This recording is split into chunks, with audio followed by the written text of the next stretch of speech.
Oh. Oh.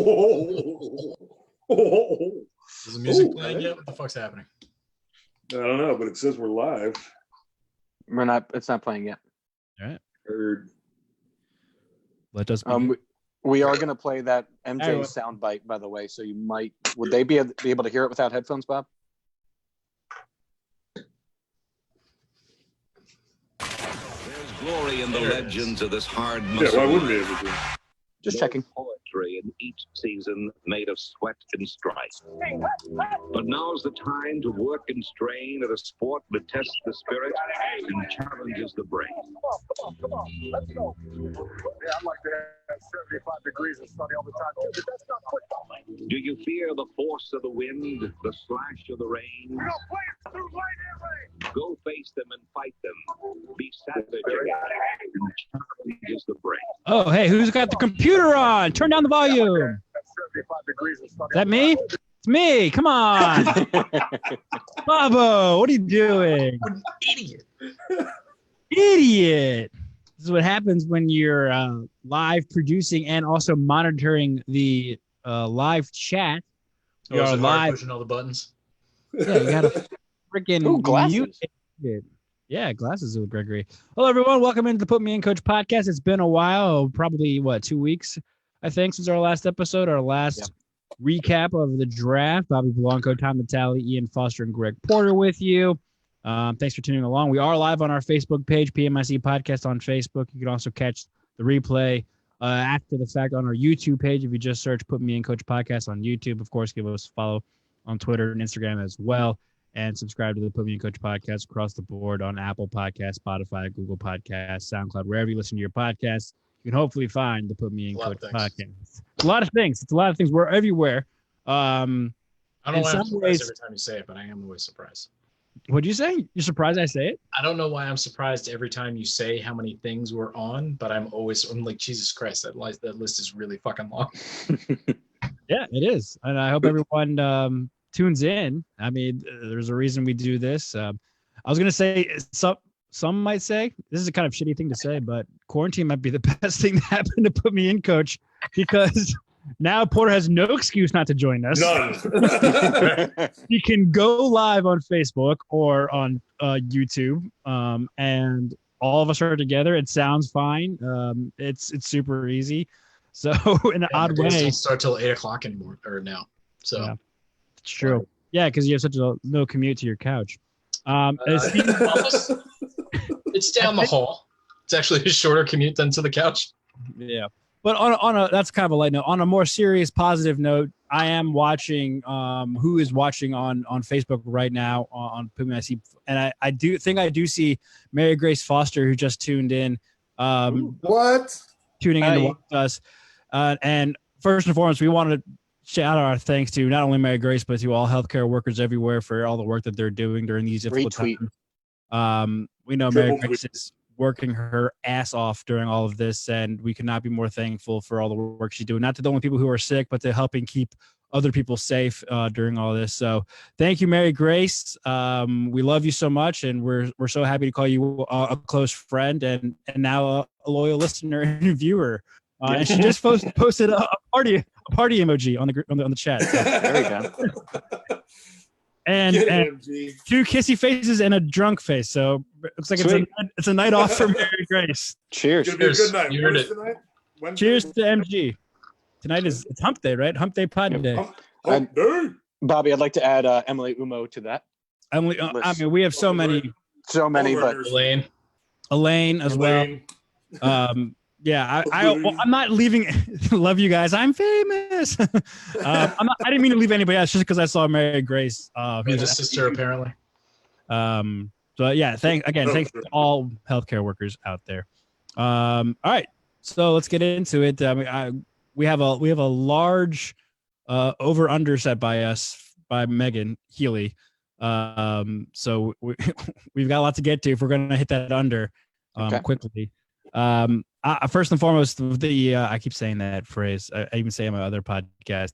But The Last Dance, I feel like we've started every episode since The Last Dance has premiered on ESPN, trying to recapping the last week's episodes. Sunday night was This is the way. episode 7 and 8. This is the way. 7 and 8. The last two, we're already at the end. The last two are My this God. Sunday, the finale, which is insane. I need more. But Shut up, this Ward. last two, these last two really got into how MJ kind of views himself as a competitor and how he was perceived by others as a competitor, not only people, his opponents, but his teammates and people around the league, and then also his journey into baseball when he retired from basketball after his first three-peat. So we're going to get into those first couple of episodes. And now Chick Hernandez has joined in too. Welcome, Chick. Hey, Chick. Jack, So- run of the program. I have updated my cigar collection. I want to show it off to you. You'd be proud. Time. Yeah. So yeah, Tom, if you want to take it away and just kind of give your thoughts on these last two episodes. Yeah, Bobby, I mean, you kind of, just to piggyback on what you said, to a point where Michael really just described really just him as an athlete, but his leadership style, which was leading by example. And what I thought was so poignant was that he said, I never asked anything that I wasn't doing myself. And to a point where it got so intense that he started crying. I mean, he put that much, I know that the term blood, sweat, and tears is often brought up so much in sports, but I mean, it was quite literally that for him. Yeah, and winning was above all. He wanted to win. He was going to win. Kind of like that Herman Boone and yeah, I'm going to win. And and we all knew that going into this. It's just kind of curious to see his viewpoint, how he perceived himself, and then how others perceived him. And I think it's kind of funny that he just kind of like, yeah, that's who I was. I was, sure, call me an asshole. I don't care. I won. And I loved, I mean, everyone loves the line of when he was like, yeah, I mean, you didn't win anything. I did. Yep. So who cares? End of discussion. It's the only argument I need, Sean. Exactly. And that's exactly the point. Not to mention that kid has some flawed arguments that I went and dug up. Research. There you go. It's really not that big of a discrepancy between the two for like the rebounds and assists. And then the defense. Defense, come on, that's not even close. Yep. He actually played defense. He could guard more players. He could guard 1 through 5, but Michael was the better all-around defender, and to me, it wasn't even close. He won blocked Defensive Player of the Year. What? Yeah, and he was 9-time. Was it? That's that right? 9-time first team all defense. And then he Something like that. blocked Shaq. He like stuffed Shaq as a 6'6" guy when Shaq was an up and coming rookie with the Magic. It was pretty impressive. And when he wasn't playing basketball for a year and a half and still able to do that. I'm not sure about you guys. Ian, I found myself laughing a lot throughout this whole series though, thus far, where it's just reliving these stories about how just crazy he was in this team. I just found myself laughing. But Bradford Smith story, some Bullets player I've never heard of. And no idea. The guy had the game of his life. And they told that story where he said, "Good game, Mike." And he never even said it. Said that. So he goes out and goes, he scored 36. I'm going to score 36 in the first half. And in the first half. And I think he scored 35 or something. It was 37 and 36. He got 37 scored on him. He scored 36 in the first half. Yeah. Ridiculous. I just was laughing because there's nothing that motivates anybody like anything that he makes that shit up himself. Mm-hmm. He doesn't even need it. So really, please don't give him any reason. Like George Karl did. That was dumb.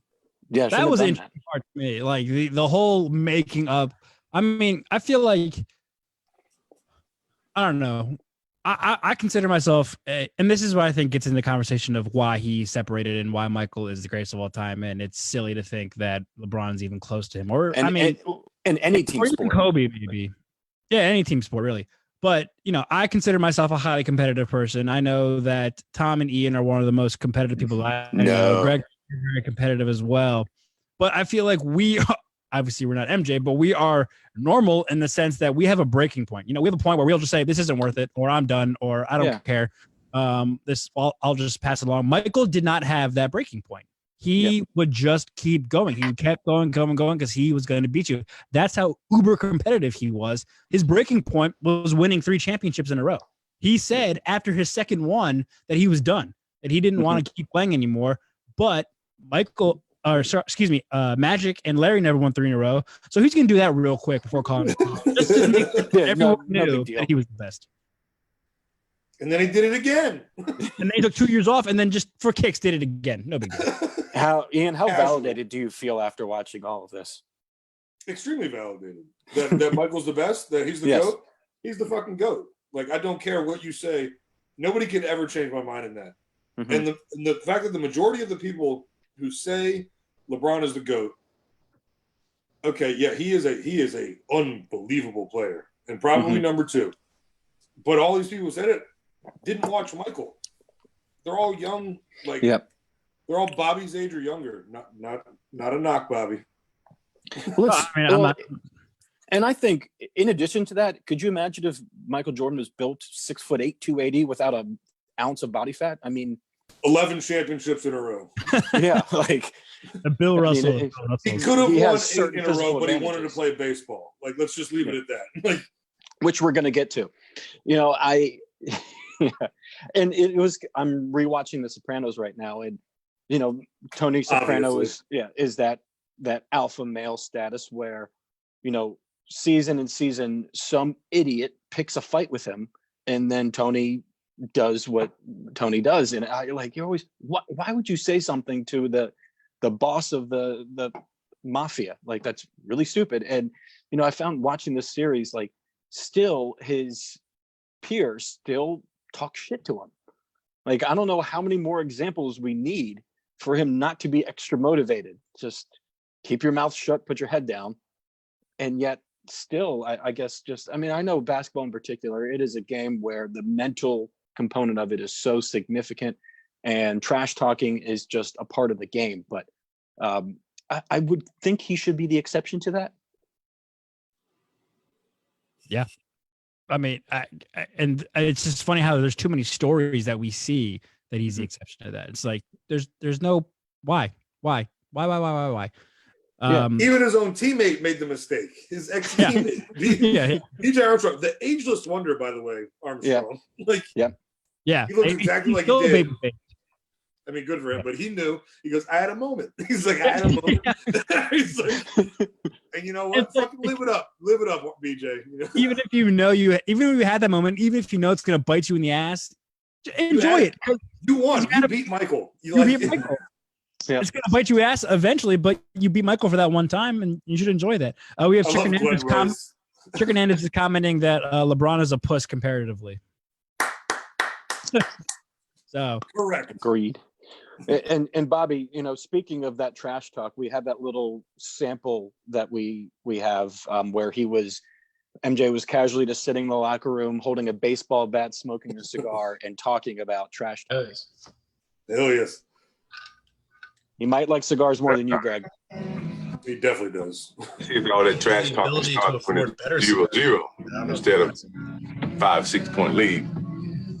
That's where it starts.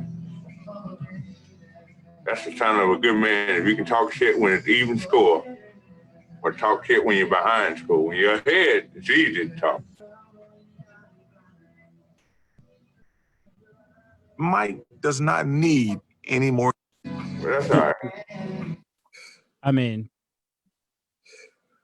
and he's right. It's crazy that I've been a competitor. I consider myself a competitor my entire life, and sure, there's little times where like, all right, I'm gonna make something up, but I need to know how to motivate myself. And there'll be little times where like, all right, when I was real young, the thing I used to do, I used to like always just pinch myself as hard as I can right before a game, just to kind of wake me up. But his was like so psychological, like he was playing a mind game with himself almost. And I just, that story of it not being real, it's just like, all right, he's on another level. This guy is a little crazy. And I think you have to be crazy to be that good at something, to be that committed to something. You have to be a little bit kind of crazy and insane. And we've seen it. And, all the stories about him golfing, everything like that. It's just, he will make anything a competition. That quarter game, 2 episodes a game, he's playing with the bodyguard I mean, what is that? That was just they're literally throwing quarters at a wall, and he made it a competition. Yeah, I was listening to Steve Buckhans and Phil Chenier's podcast today, and they had David Falk on theirs, and Falk told a story. He's another local guy, lives in Montgomery County, I think, and he has a Pac-Man machine. MJ came over, and they decided to play Pac-Man, and they had to play until MJ won a game. Of course they did. Yeah, it's so great reliving this. I feel so validated watching that. But I think when he got emotional talking about being a teammate, being a leader, is winning was more important than being well liked, being loved by your teammates, being revered, and just being respected by everyone. It's not, all handshakes and hugs like you're saying at the before and after games, Bobby. I mean, it was winning came before anything else. Nope. Yeah, and I just had a thought. What was that thought? Shit, I lost it. To that point. Thank you, Greg. Have that effect on people. I got it. Oh, shit, I lost it. Tom, what were you saying? I'm sorry, what? Oh, God, stop distracting me. The flow looks good. Okay. Sorry, I got it. Shut up. To that point of, and we heard stories kind of leaking, I think through his son before the series premiered, that that Michael was kind of nervous, that he was like, I don't think people are going to like me. People are going to think I'm an asshole. I don't know about you guys. This makes me like MJ more. I now totally understand where he's coming from. I also think at a certain point, it takes a lot of self-respect, acknowledgement of who you are as a person to admit that, to be like, yeah, I was a dick, but I had a reason for being a dick. Like you said earlier, the perfect line of, I didn't make any of my teammates do anything that I wouldn't do. And he was a dick, but he was fair. He was fair. It all had a purpose. It all had a purpose, and all that purpose was winning. And as someone who grew up playing sports and still loves watching and playing and being competitive to this day, I understand and respect that. So I almost like him more now than I ever have before, even though, and I've always revered him as one of, if not the greatest athlete of all time. He's a global icon. He was like the first. He was the first one to take over the world. It was pretty crazy, that one episode when they talk about the whole Jordan brand and how that took off, and he was just a sensation. Man, Adidas, you had it. I'm so dumb fucks. I'm so glad he did with Adidas. Forever bitter. It's also funny too that they were talking about, like, the biggest shoe in basketball at the time was Converse, and now Nike owns Converse. Oh yeah, and Converse is nothing. If it wasn't for like the Chuck Taylors, nobody would even know what the Converse are. Those shoes suck.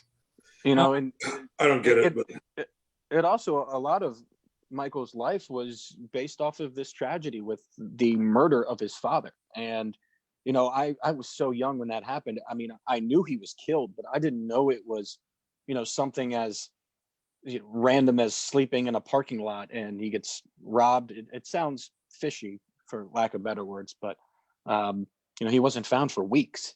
And I know of the relationship they had. They were so incredible. They were very, very close. And to me, there's that famous image of when Michael comes back and he wins that championship against the Sonics, and he's just lets it all out, and he's just bawling, crying with the ball in the trainer's room. But then they released the audio for the first time, and you could hear him gasping. And I guess just all of that negative energy, all of that grief just out. It was on Father's Day, for fuck's sake. I didn't know that either. Yeah. That's insane. You didn't know? I did not. Like, all those things, like, I remember a little bit as a kid, but I did not understand the gravity of it all. Yeah. Honestly, though, it was insane. It was nuts. Yeah, me neither. And then his father also was part of the reason that he changed his career and went to baseball. I mean, his father always wanted him to play baseball growing up. And they didn't. He probably would have stuck with it too. So that's something I want to bring up, because one, they didn't say this in the documentary, but as I understand, the reason why MJ wanted to play baseball, yes, his father loved it, but he said his father said it was the hardest sport out there. And he wants to be the best.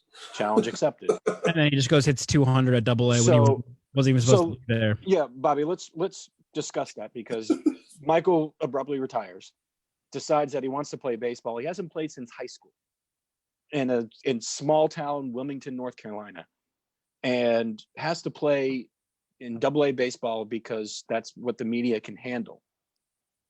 It takes what usually, Bobby, you know this, 2 to 3 years to even make it to Double A?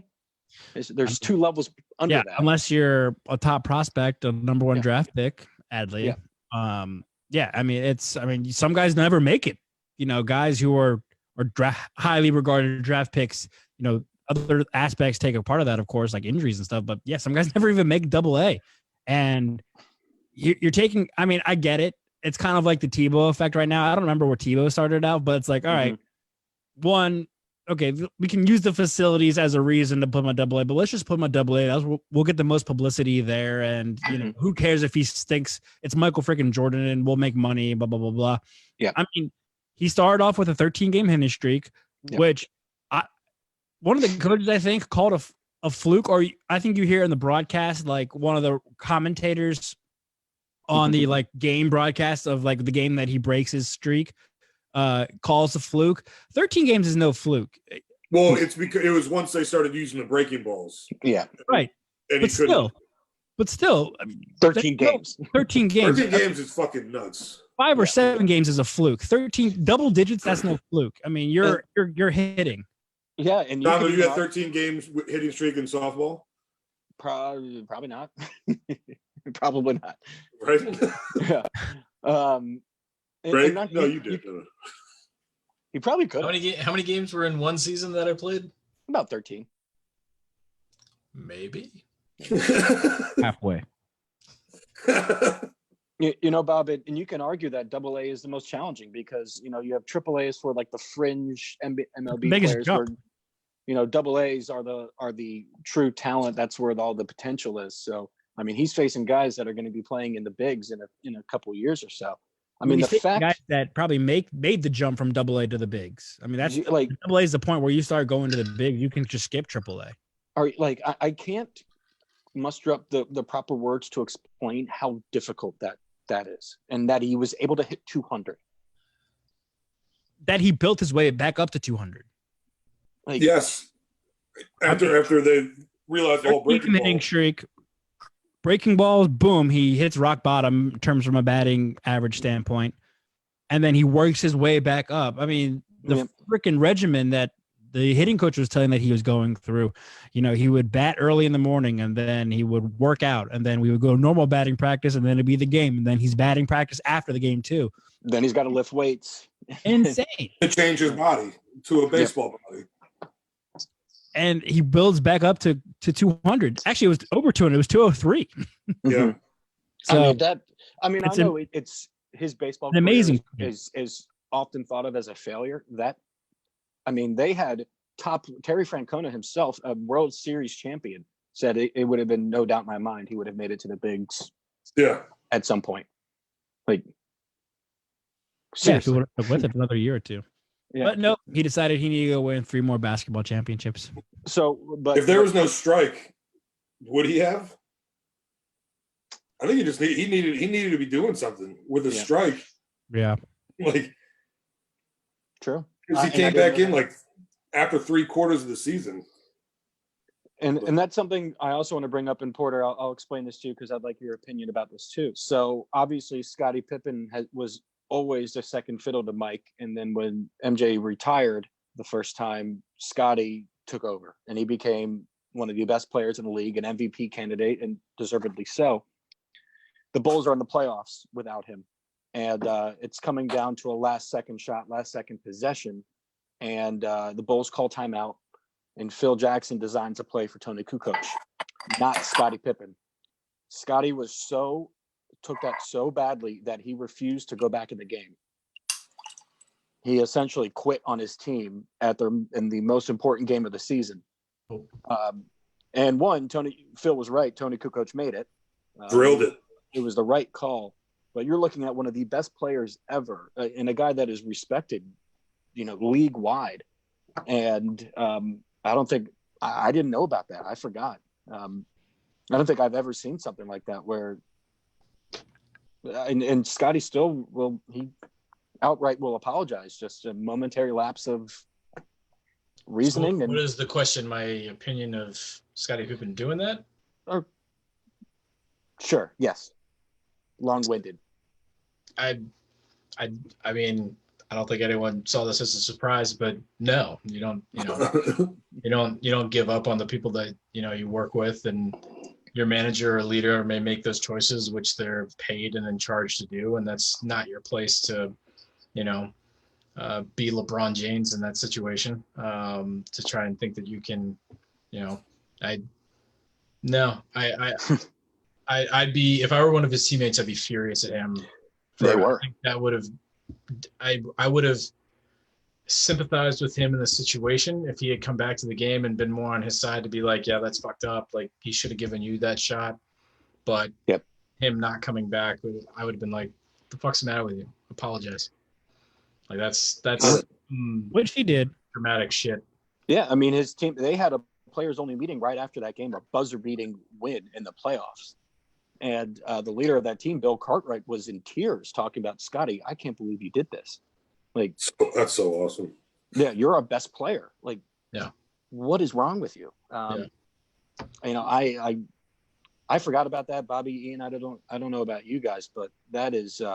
I hate that to begin with kind of in any sport, is like, that drama queen mentality, or that diva mentality of I'm more important to that, especially in a team scenario where that is never the case. Like, you're never that important. Case in point, when LeBron went to the Cavaliers to begin with, of just like just one person is not, you're not that important. Even in professional sports, even if you are that good, you'll never be as good as you think you are in that mentality if you think that way, because you're never going to get the performance out of your teammates that you want. So. And that's the thing, is Pippen is not that guy. That was surprising for me to hear. I did not know that. Guy. I always thought of Pippen as a. He even called him. He's more of a distributor than a scorer. He's a facilitator. He's a 100% facilitator. Like, that's his job. That's what he loves to do. That's what he's great at. He would be surprising the most so good is that he doubled down on it. Like, he said he would not change a thing of what happened. I guess it's because of what happened after that, like the team meeting, and they came together. Yeah. But to say that still to this day that, I still wouldn't go back in. That's an interesting point. And did he say that in the sense like that's a lesson I needed to learn from myself, so I wouldn't change? To me, that's it. That's what it has to be. Or would he be like, no, I felt disrespected in that moment. I would still, sit down. I want to know, but for me, I would hope the first one. Yeah, that's the only one that would make sense for me, especially like it's Scottie Pippen. Like, the motherfucker got underpaid his entire career. He got underappreciated his entire career. And that explains his behavior, I guess, because he's always felt like he's mad. I do not get sitting on the bench. I don't get that. Yeah, you get in the playoffs. In the playoffs, you get the fuck in the game. You want to be like Mike? Mike would not sit on the bench for that. No. Well, I think, like I said earlier, I have gained a new expanded respect for Michael Jordan. I think he was like when he said that he was worried that people would not like him or think he was an asshole. I completely understand where he's coming from, and I like him more because of it. I think I'm starting to dislike Scottie Pippen a little more because of what I'm seeing out of this documentary. It's actually the opposite effect that I think would happen, because the whole thing with his contract, again, that's not totally in his control. He had a family to take care of. He had 2 people in wheelchairs in his household he needs to take care of. I understand that. Yep. But the pettiness at near the end of his career of wanting to get paid. Look, it's kind of like, we see this all the time in sports now. It's like, you signed a contract, you have to honor it. I mean, that's just the way it is. Is it fair? No, but you signed it. You should have stuck your neck a little more for yourself. And then this whole quitting on the team in the most important game of the season, that's terrible. And then also we know from in the earlier episode that near the end of the second to last season, when he got hurt, he had the option to get that surgery and get fixed and be ready for the playoffs. Hey, but he had a summer coming. He waited until the end of the summer to get fixed. And then basically sat out the entire first half of the season. So, it's weird to say, but I think I'm coming out disliking Scotty a little more throughout all this. It has been the way it's been portrayed, and it's true. And the other thing about it too is him admitting it, acknowledging it, and then also being like, "Yeah, but I wouldn't change it." It's like, yeah, all right. I think it was. Look, we all, and especially as an athlete, I mean, in the playoffs, it's such an emotional sport. But I just didn't think Scotty was of that ilk, and it's just a momentary lapse of judgment, I suppose, and. I mean, the fact that his teammates didn't kill him, I guess, just speaks because he was beloved, but he was everyone's favorite teammate. Mm-hmm. Yeah. And then I liked the story of Steve Kerr. I think if someone comes out I like even more is Steve Kerr through this, and him sticking up for himself, and it actually improved Kerr's and Michael Jordan's relationship, their friendship, where. In a practice, things got a little bit physical, and Steve Kerr didn't back down, and they went fisticuffs, and MJ punched him in the face. And so, Steve Kerr goes, I'm a patient man. I have limits, but I'm also a competitor, and I'm not going to let someone talk to me like that. And he goes, because I backed down, Michael respected me after that. I didn't back down, excuse me. Yeah. And, it's kind of like what's a Winston Churchill quote? To make peace, you have to make war first. Nice. Is it? Kerr was my favorite when I was younger. Kerr was my favorite. White guy who could shoot. I was like 12 years old. I was like, yeah, give me all of that. Because I was trying to learn how to correct my form from this to actually the appropriate one. I watched so much tape on Steve Kerr. And I fucking loved him now. I'm just like, let's get it, Stevie. Yeah, it's making these comps on like what players would be like in today and things like that. It's the NBA has changed so drastically. It's an unfair comparison to compare the '86 Celtics versus the 2018 Warriors or something like that. But when I look at this Bulls team, I mean, Scottie Pippen would have been fantastic in today's league. Top 5 player. The positionless player. He's one of the first point forwards ever. You mentioned being a facilitator. He could defend. 4 positions probably easily the best in the maybe we've ever seen. I mean, they had outside shooting with Steve Kerr and John Paxson. Tony Kukoc was a stretch 4. Dennis Rodman just set screens and rebounded. I mean, it's what you see today. Luke Longley would have stayed on the bench. Yes, he wouldn't have played at all. And Rodman would have played 5. Yeah, it would have been fantastic. Yep. So if the Warriors played with Draymond as the center, you're going to tell me that Dennis Rodman can't lock down that, and then between Scotty and Michael to shut down Clay and Steph, maybe not lock them down, but slow them down, and that's all you need. God, they were so fucking good. Yeah, that would have been a good matchup. I'm trying to even picture it more. Like Steve Kerr would have ate in that offense, just corner threes by himself. And they had their 3-point line back then was closer in too. Yep. True chains. All right, Tom, you have a question for us?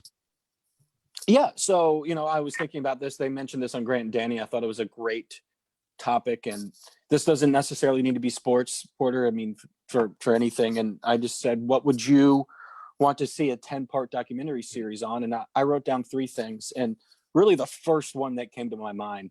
This was during when I was still writing, was the rise and fall of RG3. And guys, that was 8 years ago, and we're still debating that.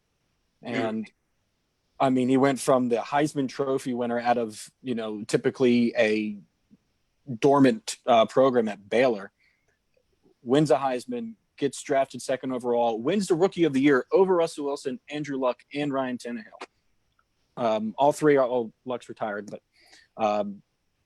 wins the division and just has one of the most Shakespearean like falls that I've ever seen in sports. He could have ran for mayor immediately. Oh yeah, 1,000%. And we all would have voted for him. What done? Yeah, it was his town. It was. It was. That year was exhilarating. It was unbelievable. It was the most electric. it was the most fun year I've ever had as a Redskins fan. Like had to have been. I mean, just if you look at it from the football perspective, I mean, we were running an offense that was revolutionary at the time in the NFL. You saw it in college, and now it's the run pass option is installed in every offense in all 32 teams, essentially. Thank you. And I mean, again, yeah, right. And again, winning the Rookie of the Year, leading the team to a division. He was, I think his efficiency was like 20 touchdowns, only like 5 interceptions. Gets hurt, misses a game. Haloti Ngata maybe ends his career.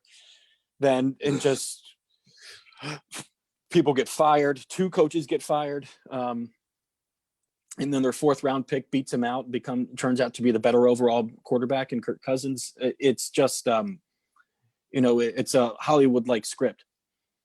Yeah. A lot of things around Hollywood scripts. They're all tragedies, but they're scripts nonetheless. Not all tragedies. Well, some of them, most of them are tragedies. Yes. That was my number 2. Well, I was gonna say, I think I was nervous when you brought this topic up, Tom, because I think you and I were gonna have a lot of similar ones, but I did not have RG3, which I should have, but I did not have RG3 on my list. I mean, we got to think. I mean, this guy, when he came out of Baylor, he was so revered, not just as an athlete and a football player, but as a person. Like they said, like this guy has future politician written all over him. Like he says, he does all of the right things, and oh my God, yeah, yeah, him our Jesus. Yeah, I mean, the day he got drafted, I went to Modell's in Bethesda and bought an RJ3 shirt. Like his name just became a battle cry. Yeah. You remember when we traded for the number 2? And you and I called each other immediately. We were losing our fucking minds. Losing it. And I was at Latasca. I won't forget it. Yeah, I mean, Latasca. Right. So good. Those were good times. Yeah, they were. Oh. It's again, here we are. This is 8 years ago that year happened. 8 years ago. And again, we're still debating this, and this position still hasn't been solved. Well, hopefully it is now, but we don't know.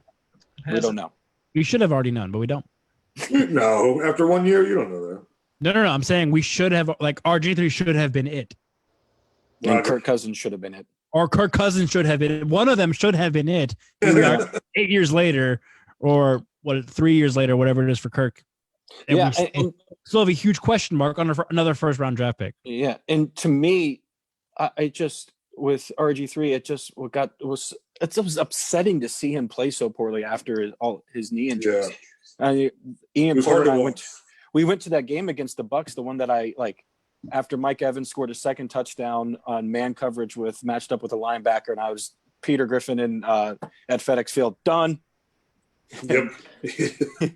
And I mean, he couldn't even develop a read. Like he couldn't look through his first progression, second. I mean, he lost anything and every piece of talent he had at that point.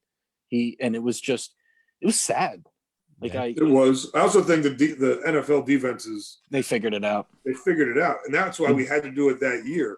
Mm-hmm. Even without his injury, it would have been a rougher second year for him. Mm-hmm. Not even close to what happened, but yeah, we needed to do it that year to make a long run. But it was just the league figured him out. He didn't have that explosiveness. He was never one for reads. Like the pistol froze the linebackers for a long enough time where he just pinpoints. Yep. And he had that athleticism where they had to acknowledge it. Yeah. And it was so much fun. I mean, his week 1 game against New Orleans when we were at Wing Hub in Bethesda, we miss it. And I remember like at the end of that game, I think we scored like 45 something points. And I'm just sitting at our table, like trying to like process this. I'm like, we're going to have this guy for how long? Yes. Like, oh my God, his first play was an 88-yard touchdown. To Pierre, number 88. Oh, that wasn't his first. It wasn't his first play, but it was the first touchdown. Yeah. Yeah. Yeah. And then for the 4th and 10 against the Giants. Yeah. Where puts JPP on skates. Mm-hmm. And then after the game, JPP even says, I'm just asking the football gods why we have to play him twice a year for the next decade. Yep. What about his 2 years? What about his Vikings touchdown when he took off? I mean, that's the highlight of his. Because we were person not cheering on the sideline. Kirk Cousins. Because Ian, you and I were yelling like, get down, like normal Redskins fans. And so that was my first topic, guys. I would be curious to see what other ideas that you have. Tom, you kind of just hinted that it was your number 2, but my number 1, and I said this on Twitter, I think like a week ago, but the Caps and the Nats respective and then collective World Championship celebrations, just both celebrations in 2018 and then and now in 2019. Just so much joy. All I ever want is for my DC sports athletes to be best friends, and then we're best friends with those best friends. You know what would be really cool about both those documentaries if they did like an episode of, you know how when they do different documentaries, they'll follow like 3 different groups. And they do fans of just like how long they've waited, like their day of going to the parade, like that'd be dope. And there'd be Ian, just in the background peeing somewhere. 3 sheets to the wind. No, we should have. It's 11 o'clock in the morning, Ian. That'd be dope. But yeah, imagine it starting with the Caps winning the Stanley Cup and then ending with the Washington Nationals staying at Verizon Center until what was it, like well past midnight, 2 a.m. in the morning on the ice, hammered. I mean, oh my God, I want that so bad. I want to know all the stories. I want to know everything that they did. You want to party with them? I want to party with them so freaking badly. I don't even want. I wanted to party with you guys. I don't need to be involved. I just want to know how they partied. Because then that's Are you sure about that? Yes, because that's at the standard for our party here on out. If somebody came up to you, a genie, and was like, $1 million. Will Smith genie, right? Nice. Get out. Leave your own fucking podcast. Cool. You get $1 million, or you get to go relive all of that with the Caps and the Nats. $1 million. Reliving? No, I'm not talking to you, Greg. The economists took money. Shocker. No, I'm reliving all of that. If I could relive summer of 2018 up until now all over again, I would do it in a heartbeat. Are there hangover cures in this hypothetical you got to live scenario? with what you get, but it'll feel so sweet. Oh, I loved every hangover that I ever had during that Stanley Cup championship. Guess what? They didn't get hangovers because they continued. It's called shampooing. Lather, rinse, repeat, my friends. Bobby, are you sure you want to try to keep up with Russians? I don't want to keep up with them. I want to set a new standard. I want to keep up with them. I was about to say, I think there's someone in here that would like to try to. I'll give it my best. Give me one night. Let me go to Moscow and party with Ovechkin, Kuznetsov, and Orlov and drink or eat. I don't even know what you do with caviar, but do whatever you do with caviar out of the cup, and I'll drink vodka on it. They may be Russians, but they're professional athletes. Like they have to, stay in shape and not drink most of the year. No, that's not true. They not Caps players. Yeah, all the time. Dude, it's known. Like, they go to the Russian Russia house. House. Yeah. All right. Well, I guess I take it back. You can't hang with them. They put it down. Well, they probably have saline bags. Well, also, Porter, I don't know. Cocaine is a hell of a drug. So. Hey, Kuzi said he didn't do it. It was vitamin C. He was. Of course. Are we sure about that? Yeah. It was an airborne, just smashed up. I felt a tickle coming on. Yeah. My second one, Tom, was maybe you have this on your list too. I got this idea actually from Mark Zuckerman, but Jim Riggleman's resignation and then his night at Caddy's. Nice. I don't know if that could be turned into a 10-parter, but it wouldn't be. But give me like a good 2-hour documentary about. I want to know all what the hell happened. I've heard good stories from people on the beat who were still there when that happened. Mark Zuckerman, who's covered every single national season there's ever been, has said that's still the craziest story he's ever covered. The whole 24 hours, because then they flew out to Chicago and blew a save 3 times in one game against the White Sox, and then their interim manager got ejected. Yeah. Then David Johnson gets hired. Right. So yeah, I mean, I just want to, and then why, like, what happened at Caddies? What, like, we all know Caddies what happened. Yeah, exactly. We knew what happened after Caddies, but hell yes. And then my third would be, I should have, I guess, narrowed down to RG3, but I just said, give me a 10-parter starting in, what was it, 99? Give me Dan Snyder. Give me a documentary on Dan Snyder destroying the Redskins while we see every other DC sports team start to rise. Just the complete juxtaposition of the Redskins tanking and every other team. Like, just, I wanted to see it in comparison to how Leonsis brought up the Capitals and the Wizards. Even though the Wizards haven't made it yet, but they still have made playoffs and won playoff series, and how the Redskins just went from being the cream of the crop in the NFL to being the laughingstock. All because and also the offshoots of all the people who were here, we had in the building, and then went off to be extremely successful. Players and coaches alike. Yes. General managers too. It would have to be a 25-parter. Like, yeah. How much time we got? It's been 25 years, hasn't it? Give me one part for each year. Per year. There we go. I saw someone post on Twitter that we need to give Snyder credit for changing this culture. I was like, no. I will piss on yourself. That's going to be a hard. Ron Rivera possibly be a real Redskins fan to ever fucking say that shit. It was saying that someone he's fucking paid to go on the fucking internet and some marketing company to be like, so he's a nice guy. Yeah, it's Snyder's burner account. Bruce, is that you? It doesn't matter. Snyder can't.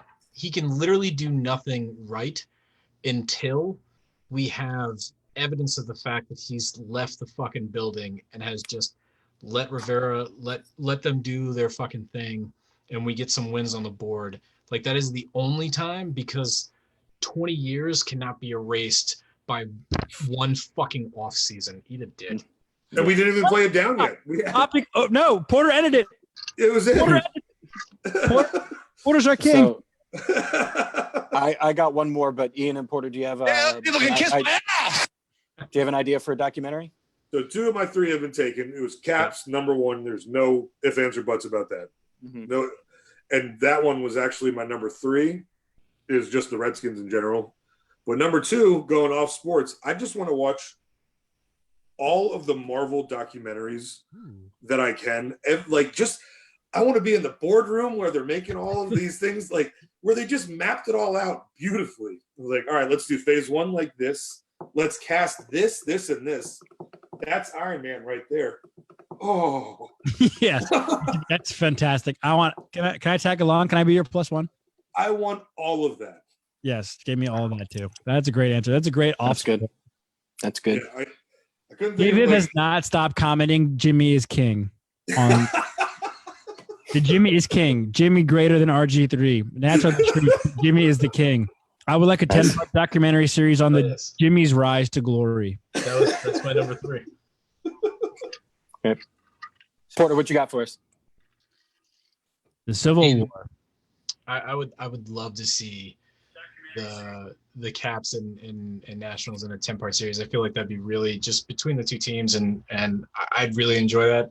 One, because I think I'd learn a shit ton. But I think my third, I was like, the whole time you guys are talking, it's just it wouldn't be sports.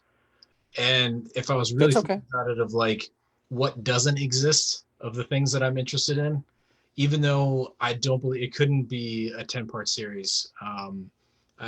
As much as I love the man, but like General Mattis, I would love to see his fucking biography documentary of who he is as a person, because every time he talked, because you guys know I have a love affair with that man. I want him to very much. That's putting him mildly.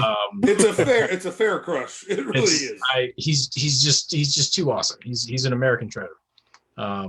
So that would be mine. I'd love to see just a documentary on him, which I believe will probably show up especially since how popular his book is, which I still need to read. I'm being lazy. That's good. I could just hear Porter watching it. Yes. Yes. Yes. The other just ends. Murder boners are real. The last thing I brought up, and I'm surprised Bobby and Ian, you guys didn't say this, but when you think about, I wanted a 10-part series on Gary Williams and how he took Maryland program, which was at its lowest point following the death of Len Bias. And this wasn't just a local issue. This became a international issue with the relationships with, Len Bias kind of put a face to the war on drugs, so to speak. And, take what? HBO. I want, yep. And so I want Liev Schreiber to absolutely. He is the only narrator. The shit out of only this, narrator. Yep. I would want to see how Gary Williams took this program from the doldrums and then brought it to the point he did with winning a national championship, and also how he did it so unconventionally. And in addition to that, being able to compete with two of the best college basketball programs in their history, with Duke and UNC. He was doing this with lesser talent and playing in a school that was grieving so significantly with Len Bias, and he did it, time and time again for over a 15-year period, really, 20-year period. So it's those are really my fondest memories as a sports fan growing up, because that was the only thing that was really watchable, and it was just, he just became the heart and soul of being a local basketball fan. That's a good one. Yeah, it's a great one. And I think back to the 30 for 30 on Len Bias without bias, and one of my takeaways from that is that the ending is like, well, no, I want more. Like, what happens? Like, as a Maryland fan, I know obviously Len Bias' story and his brother tragically comes to an end. But as a Maryland fan, I'm like, well, what happened to the program? Like, what happens next? I mean, they give a brief summary of what happens, but I think that tags on perfectly. It's like, well, here's how Maryland dug itself back out and became one of the most respected programs in the country. Yeah. And I think it parallels to, what happened to this country with the epidemics of what heroin, crack cocaine did to, various major cities throughout the country. And again, Len Bias was one of the first, just say no stories I can remember when I was younger. Yeah.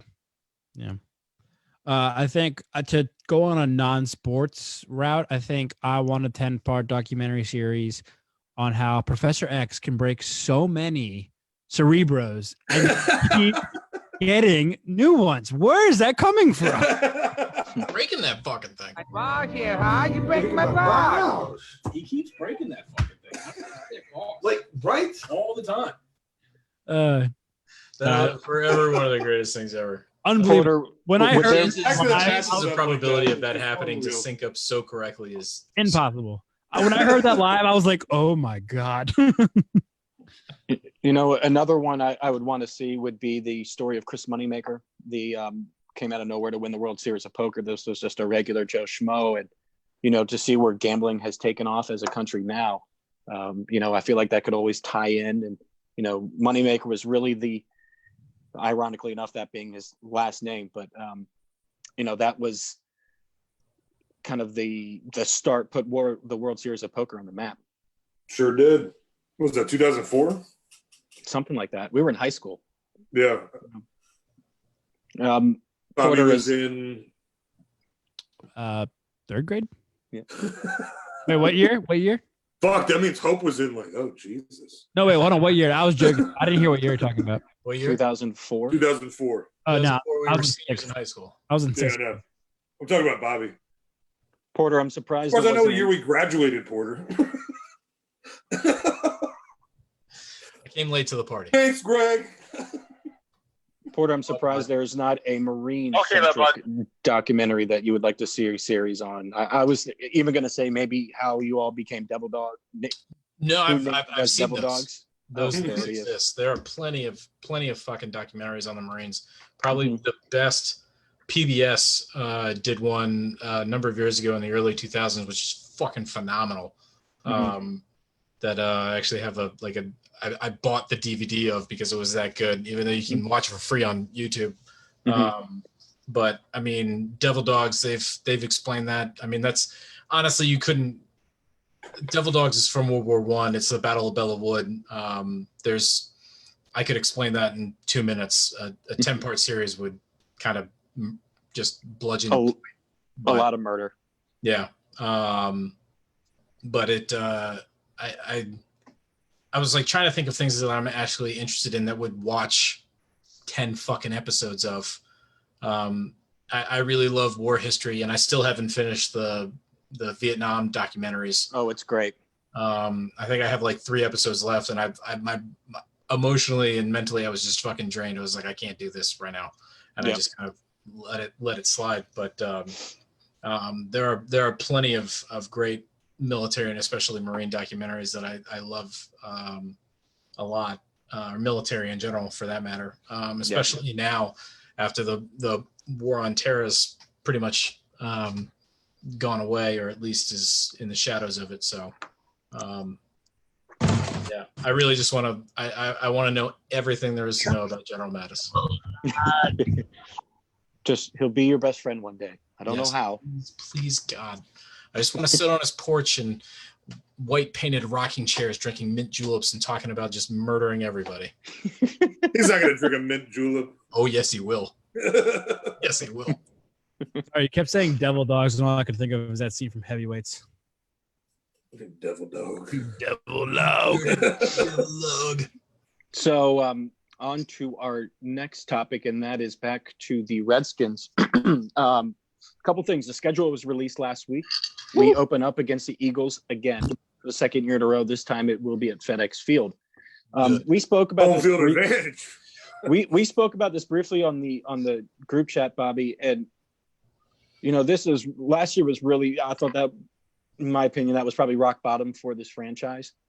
And I do not think it's a coincidence that this is the first time in 20 years that the Redskins are not playing a primetime game.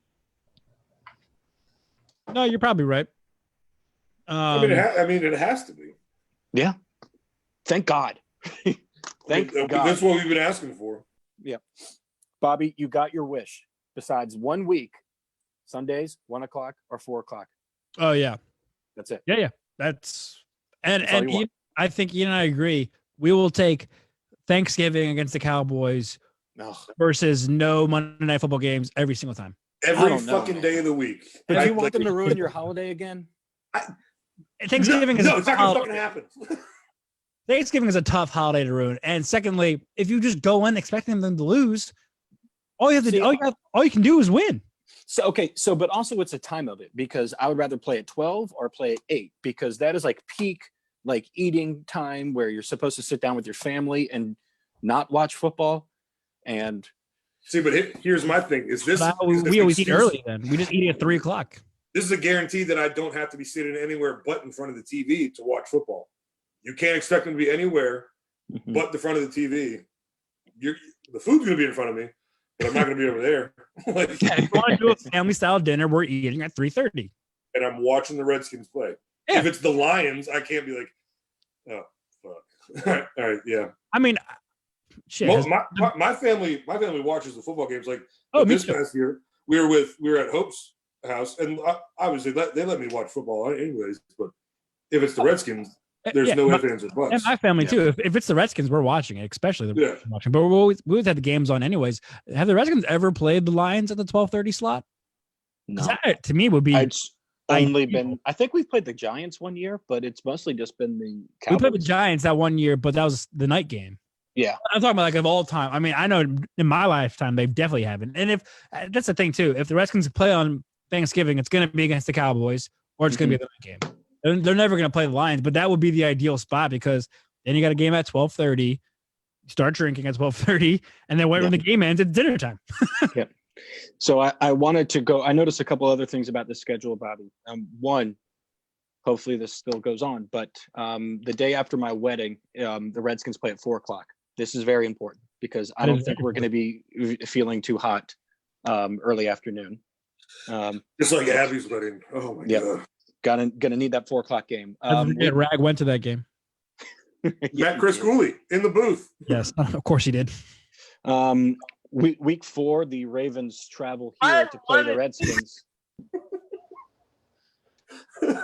I'm sorry, what? Ravens play the Redskins. We've won 2 straight against them, but now they are arguably the best team in football. Battle of the Beltway, week 4, right off the bat. God damn it! And that also is the Sunday after the proposed Preakness Day. Got it.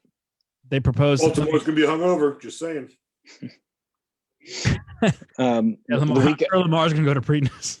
The week after that, Sean McVay returns to DC. Rams come to town. They suck. Chase Young is going to sack Jared Goff 5 times. Big facts. Big facts.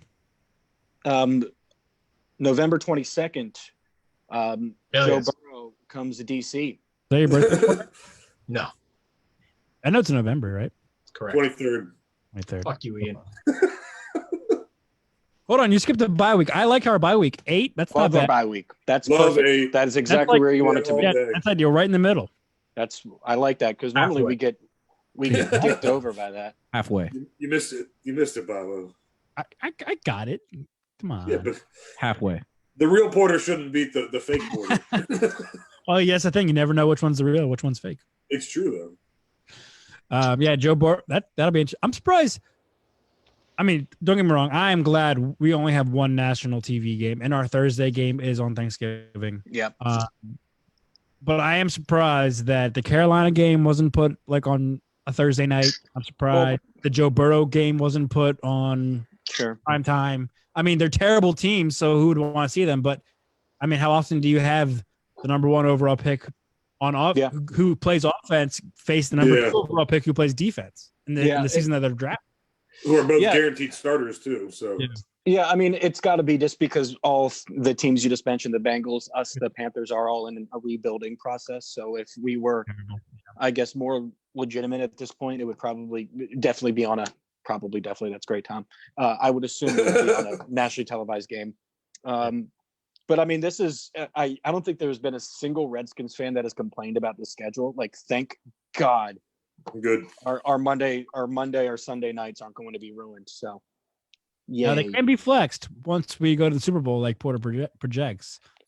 Guys, I had a dream last night that we won a Super Bowl, like legitimate, clear as day dream that the Redskins won the Super Bowl. Me. Well, if Tom has it, it's never coming true. Now we're fucked, Tom. No. Umo said this best. We all know the next Super Bowl the Redskins win is the year after I die. So, stop it. There's Porter. Just fucking stop it. Ian, am I wrong? Yes. Okay. I'm surprised you said that. Come on. I don't think I want to admit that we. You talking to me? Hey, don't kill the messenger. This is what Umo said. You guys are killing me. I said he was wrong. I don't know what the hell you're talking about. Oh yeah, it's a ridiculous sentiment. I thought he said he was right. No, I'm sorry. My bad. No. I thought Ian, you agree with him. It was like, yeah, no, after you die. Listen, now I agree with him. Another great thing about our schedule: only 3 games. No butter chicken for you on CBS. I've been looking for that. Only 3. Only 3 on CBS. Restaurant Fox. I hate being on CBS. Oh my god. Of course, the Ravens on CBS, but that's all right. Yeah, it's the beginning part of the schedule that scares me, though, Bobby. Just everyone, hear me out. Week 1, Eagles. That is a team that is absolutely going in playoff contention. They last year's division winner. You can make the argument next week we play the Cardinals. You can make the argument they are the team that improved the most. They just acquired DeAndre Hopkins. They have put their chips in. Following that, I mean, the last year's team that put all their chips in were the Browns, and now we play week 3. Are they going to be able to rebound from last year's disappointment? And then week 4, we play the best team in football, the Ravens. I mean, that is a arduous first month of the season. Well, the thing about the Ravens game, though, is that they're going to kick our ass, which is fine, but FedEx is going to be M&T Bank Stadium South. 100%. It's going to be 70% purple in that bitch. Baltimore Orioles or Ravens fans. That's assuming that there's going to be fans loud in the stadium if it does happen. That's true. That's a good point. Yeah. Well, I don't know. I'm not sure what their policy is on purple camo yet. They might not let that in FedEx. So, yeah, I think it's I guess we'll see. I think it's a violation. Really? Yeah, I think it means like you're stupid. Snyder. Wait, did Snyder do that? Did Snyder do that? I took that very seriously. Apparently. I wouldn't be surprised if Snyder did that. I'm just looking at this. Bill of Rights. Teams were on a similar level with at this point, guys, and I would say the Giants. For you, Ian. I could. The Giants we played twice. The Lions and Bengals are on the same level as us. The Steelers, I think, are going to be a mess. Roethlisberger is coming back from Tommy John surgery. Really good defense, though. Really good defense, yes. And then we play the Panthers week 16. I mean, most of these teams are a tier above us, at least at this present moment. And, we never know how a season's going to play out. But this looks like an intimidating schedule.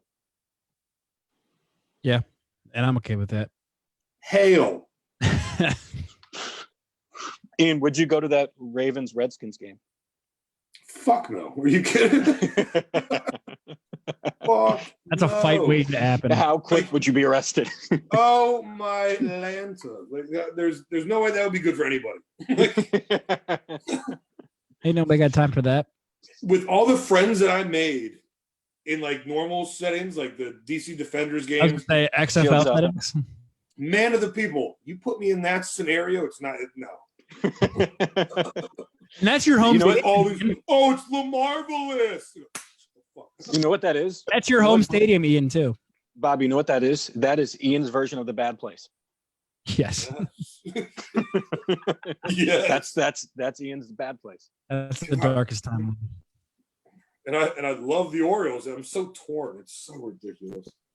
Just love me, Ian. No, you're gone. You're gone. You're an Umo now. I don't care what you say. He doesn't even want to watch that game with Umo. Fuck yourself. Ian, would you watch that game with Umo? Regular season? Yeah. Yeah. All right. I want to watch it too. I don't give a shit. Regular season, I would watch a regular season game with Umo. Yeah, Super Bowl, no. Wait, a Redskins-Raven game? Redskins-Raven games with him? Yeah. No. Regular season. I'd watch a regular season. I would watch a regular season game. He's actually really Tom, we're gonna lose. I know. But he's really not that annoying when watching a game. It's actually pretty. He's actually more. When the game's not on, he won't shut the fuck up. But actually, he's pretty good when it comes to actual. We watched and now granted it's the Patriots, but we watched the Ravens Pats Sunday night game this past year with him, and he was like us. He was like fucking yelling at the Ravens or just sitting there quietly. It was good Chinese that night too. It was dope. So last football related question, guys. Vegas set the win total odds for the Redskins at 5. I love it. Okay. At 5 or 5.5? I saw 5, but I hope. Well, I mean, either way, I'm taking the over. Taking the over. So I'm looking at some winnable games here. I would say we would split with the Giants, right? I would say they split with the Eagles too. That Lions, Bengals, and Panthers games. Those are all teams I think we're better than at this point. 2 out of 3 of those would make sense. If we could win a game against the Eagles or Cowboys. I mean, we were basically a play away from beating the Eagles last year with our team. So Ian just called that we would split with them.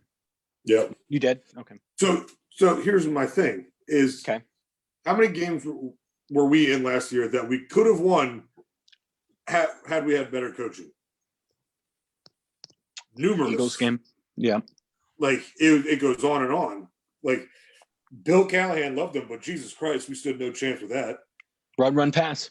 Run, pass. It was the old Redskins. Double R, double P. Run, pass, punt. The second Giants game. Yeah. Yep. I mean, thank God we lost that game. So you give us a new regime. Maybe even the Green Bay game. We only lost to the Packers by 5. Better coaching. We come out with no Chase Young. Not even close. We'd still be below 500 without a doubt. But 5-6 wins. Then even with last year's team.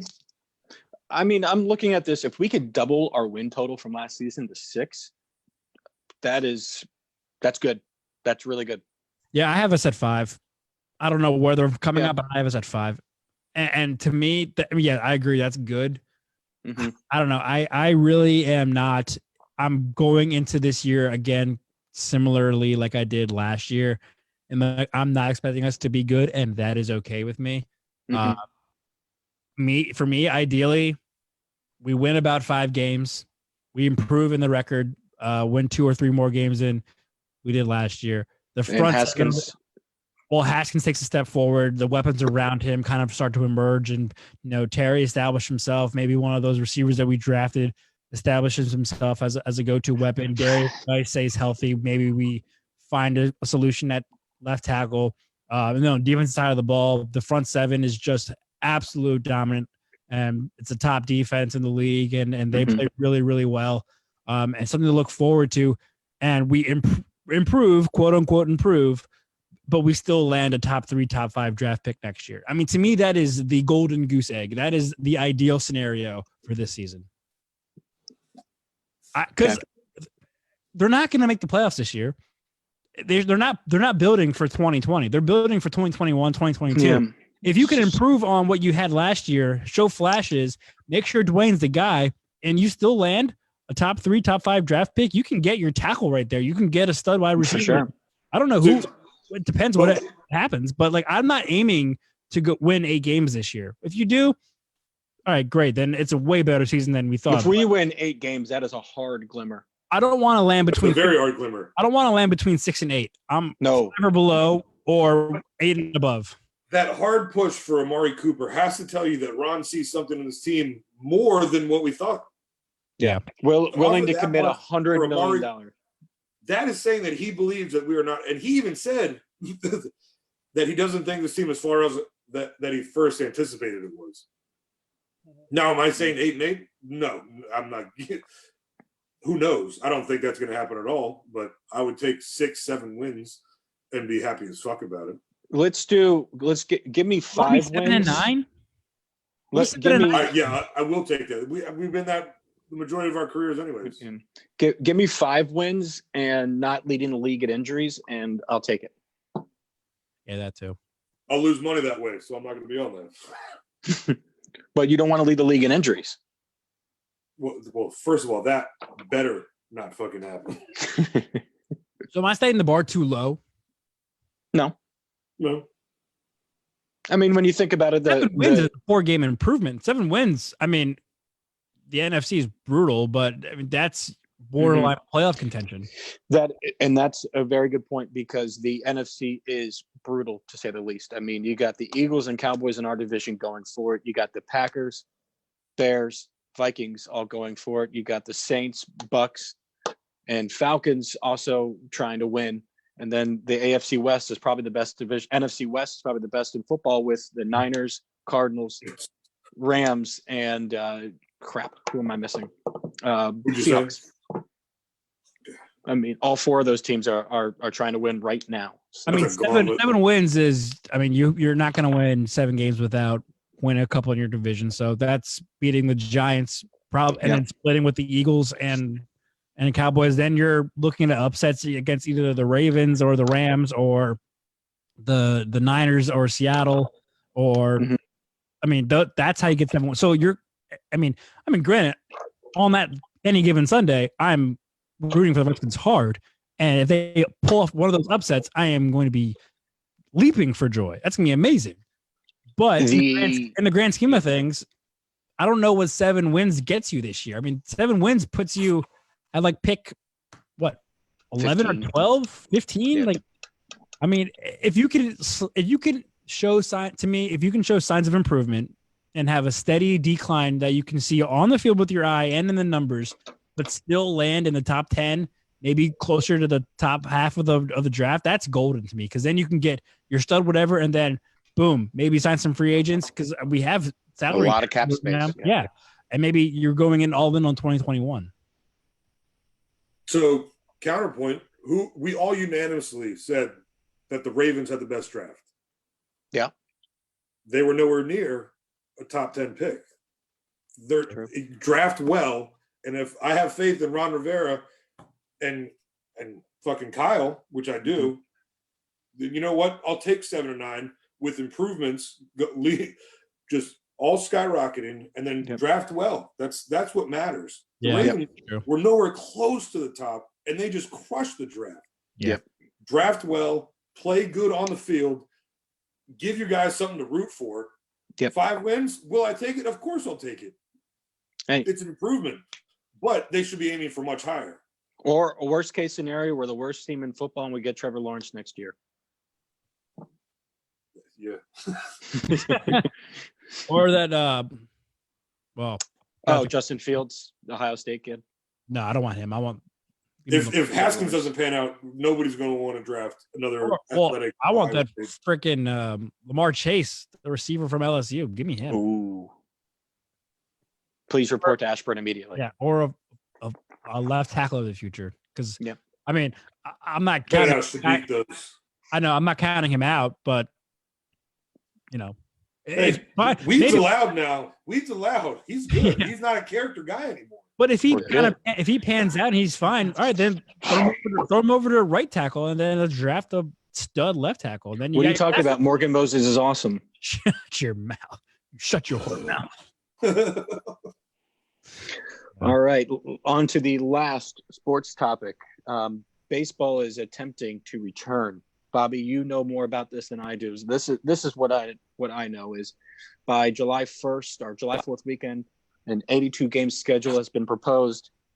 This will feature a universal DH, regardless of the league, reformatting divisions where teams on the East Coast are going to be playing mostly, ones that are geographically convenient. So that's what I know. Bob, if you can elaborate, that'd be. That's you pretty much covered it. That's the proposal. I mean, it was a proposal that was put together by MLB that first went to the owners of all the teams. You said roughly 80 games, starting at the beginning of July, opening day being between like July 1st and July 4th. I think a lot of people think that them restarting, having opening day on the 4th of July is a pretty neat aspect. And having spring training 2.0 start again in mid-June. So there's a condensed finish to spring training in about a month, which is kind of crazy to think about. Wow. Like you said, teams, the restructuring, obviously with a shortened season, you can't play too many teams, but you would play everyone in your division and then the geographical equivalent of that division in the opposite league. So AL East versus NL East. Wow. Which would be super interesting. That's a gauntlet too. I think that's the toughest division, quote unquote, in baseball. If that's the case, I think there's an argument to be made about the West. I had Mark Zuckerman on my Mass and All Access podcast today, and he said there's an argument to be made for the West, which I agree. But I would probably tend to lean towards the East. And they're going to aim to play in home ballparks, which I know players and fans are aiming for, even though fans probably won't be able to attend. They'll expand the playoffs from 5 teams to 7 teams per league, so 14 teams total. And then, here's the kicker too: they're also going to ask players to take another reduction in pay. So there's a lot of moving parts to all this, and it's a start. It's a start to a conversation, and it's a step forward to playing baseball. I still don't think it's going to happen personally, but it's a start, and they're having a conversation about it. Yeah, it's I guess really the part that's really conflicting. Like if I'm Juan Soto, for example, I'm a 21-year-old kid. I'm not married, no children. Juan who? Soto. Thank you. I'd be like, yeah, let's do it up. I'm ready. But if I am someone like Ryan Zimmerman with, I think you got a kid number 3 on the way. Like I don't want to take this risk. Like I have a family, and I mean, I don't know how you're going to be able to, convince and pitch this to, the 25 players on each roster, and not including their coaching staffs and training staffs and, everything that goes into it. This is a significant risk. One that it's hard to quantify if it's worth it. Yeah, no, I mean, that's the other thing too, is that that's not the other thing. That is the thing, that there are so many different avenues, so many different cautions and precautions that need to be taken. The logistics of it all is downright impossible. I mean, it's just so many moving parts that, yeah, it's all well and good that they have somewhat of a plan, but none of that plan that we just talked about included health procedures. What are they going to do to protect the players, the people who work at the stadiums, the people who work at the hotels, the bus drivers, the media, the camera crews, the trainers. I mean, there's just so many people. And that's the thing I keep harping on too, is that it's not just the baseball players. It's not just the 1,200 Major League Baseball players. It is coaching, trainers, front office people, stadium staff, umpires, equipment managers, hotel people, but it just expands. Media, it just expands. Yep. And all it takes is one. It takes one person to get sick, and in my opinion, you have to shut it all down. I mean, it's just not worth the risk. I'd agree, and baseball is in trouble just because their TV deals aren't as lucrative as what the NFL has and what the NBA has. I mean, there's 162 games to play, so obviously it doesn't. The day by day basis isn't as, I guess, weight of most importance. So, they need this revenue that is made through 81 games played per year per stadium. I mean, that cash adds up. And so, this not happening is really bad. It's a major detriment to the entire league. It is. And that's the other thing too. People have said that, and the economics of this is, I'm not as well versed, but I mean, they're saying that it's going to set baseball back years. If it already has, even if they play half a season, that's where these labor negotiations come into it. If owners are afraid that if they play half a season with no fans, they're going to lose more money than if they would just play no season at all. Wow. Really? Either way, the economy that is baseball, the revenue that it's a $10 billion industry. They're going to be set back multiple years either way at this point. And I think their best option, I mean, the best case scenario would be that they find a way to play. They become kind of and it works out. They have no hiccups. They become a saving grace for the country. People have something to tune into, to root for, a positive aspect for people to look at. And they grow their fan base, because at that point they might be the only sport being played. So you have a bunch of little kids who are looking to watch sports. They can't watch basketball or football, so they're gonna have to watch baseball and become baseball fans. They play baseball. So that's the one way it could be a positive for the sport. It's already trending towards being negative. They're gonna lose a bunch of money. The industry is gonna suffer, just like any economy, just like any industry during all of this. But I think you're right with the lucrative TV deals that they don't get. You see in other sports, the fact that it probably is the third most popular sport already in this country. It's already trailing football and basketball. Yep. It's just, and the fact that they didn't even get to start their season and may not play season at all. Basketball and hockey are almost done with their season. They're expecting to play football this fall. So, and football's already by far number one. So what are they worried about? They just pulled off a huge draft to increase their popularity by not even playing a game. Yeah. So yeah, I mean, it's obviously it's not good for anybody, but it's particularly not very good for baseball. I agree. And, I'm okay with playoff expansion, especially with a shortened season, and makes it more exciting. Normally I'm vehemently against the universal DH, but in this scenario, I get it. I would say that is a large disadvantage to National League teams that are not built to have an everyday professional hitter take 3 to 4 at-bats per game. But, You know, if any you were the first person I thought of when I saw that. Yeah, but if any team in the National League is prepared for that, it's probably the Nats, because the Nationals are. Yeah, Thames and Howie Kendrick is pretty much a DH to begin with, and you know that provides a little bit more ease for Ryan Zimmerman and, you know, guys like that. So, but overall, yeah, that's, if I'm a National League team, I'm like, hey, like they have an advantage. Like we didn't expect to have a guy that we can bat that much per game. So the question comes down to, I mean, in terms from a fan standpoint, when you're talking about these, obviously health is first, but the question is like, would you prefer to see no baseball or baseball in a totally different way? I think most of us would pick at least some sort of sport, some sort of baseball being played. And I mean, this is just what this pandemic has made our lives in this world right now. You're just going to have to accept it's going to be different, and that's fine. And that's okay. I mean, if they play, it's better than nothing. And it's going to look different. It's going to be a little wacky, which I'm actually kind of down for. I think it'll be kind of fun and interesting. We could always look back and like, the only problem is I might have, this is also depending who wins, but I might have an issue, you know, validating a champion. You know, if we go through this and, you know, if it's the Nats again, the Redskins won 2 Super Bowls on shortened seasons. Correct. Hey, my long shot bets on the Orioles, just for shits and giggles, you never know. It was to win the East and to make it to the World Series.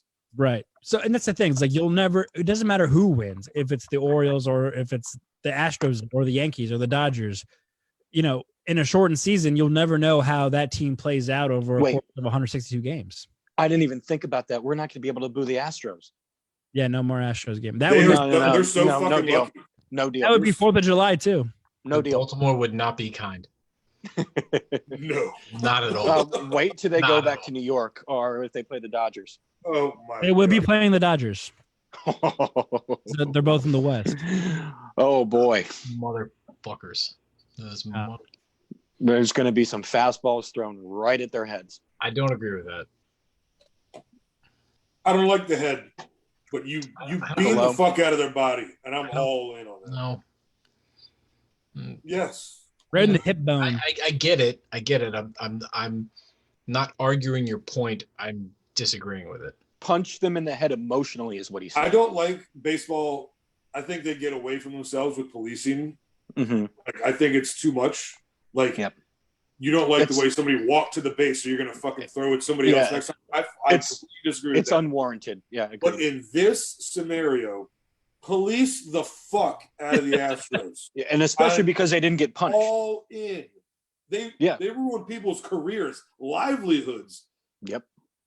The people who could have made it to the league ended up getting bumped back down. Their kids they don't get the food that they would deserve. Like, no. Bean the fuck out of them. Yeah. And I really hope that people don't forget. Bregman, Correa, Altuve. People don't forget.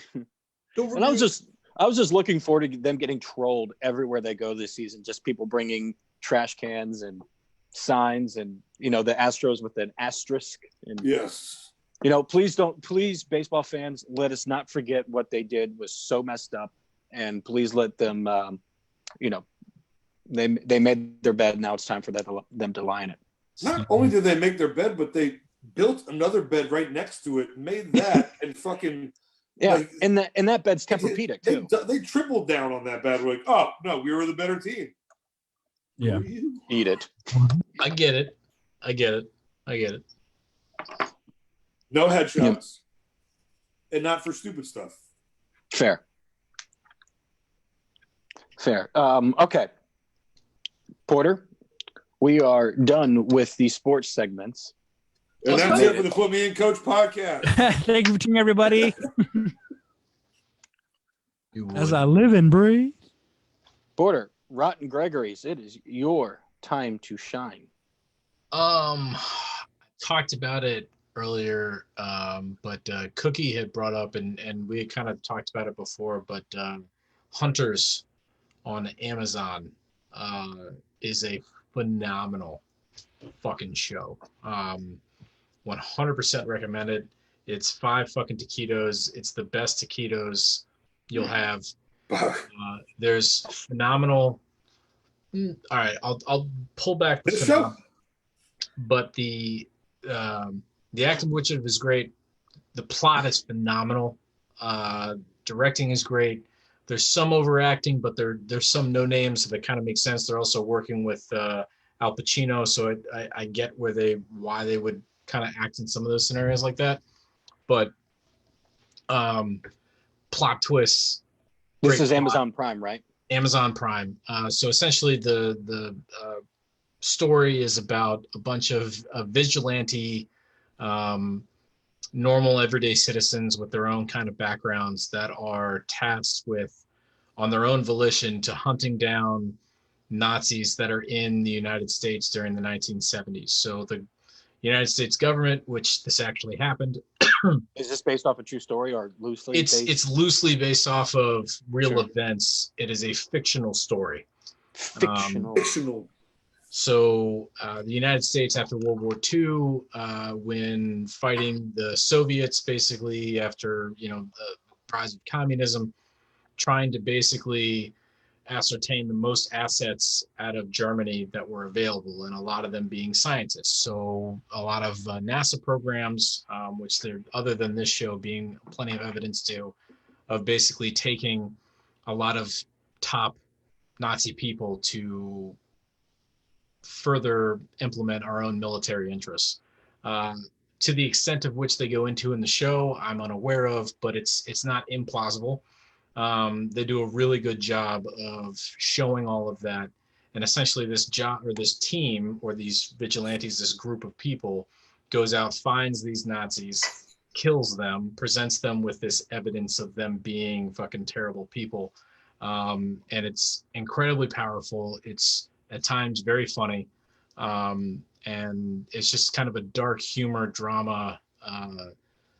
Are these Nazi sympathizers? Were they actually? No, they're actual Nazis. Hitler's. Yeah, no, they were part of the Reich. They were very much higher up people.